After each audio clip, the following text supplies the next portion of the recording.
আমার মনে হয় না ওরা যেভাবে আমাদেরকে কোপাচ্ছিল, একেবারে ভাইদেরকে ধরে ছাদ থেকে ফেলে দিচ্ছিল, এখন ভাইকে হাত দিয়ে আলাদা করে ফেলছিল। এরকমভাবে ওরা অনেক দিনের ক্ষোভ জমা রেখে রেখে আমাদের উপরে বাবা হামলা চালাইছে। আমার মনে হয়েছে ওরা আমাদের প্রতি অনেক বিদ্বেষ পোষণ করে।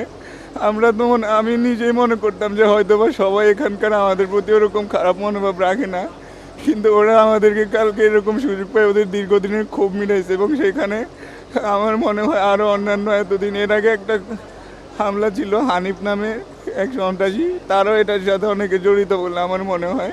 তা না হলে ওরা এভাবে সাধারণ গ্রামের মানুষজন এভাবে দা বটি নিয়ে একেবারে যেভাবে পারছে সেভাবে মারধর করার কথা না। একটু দয়া মায় ওদের মাথায় দেখি নাই। ওরা আমার ভাইয়ের মাথা থেকে রক্ত ঝরার পর ওদেরকে মাথে পায়ে ধরার পরে ওরা আমাকে উল্টা মারছে, আমার এগুলো সব পাঠাই ফেলছে।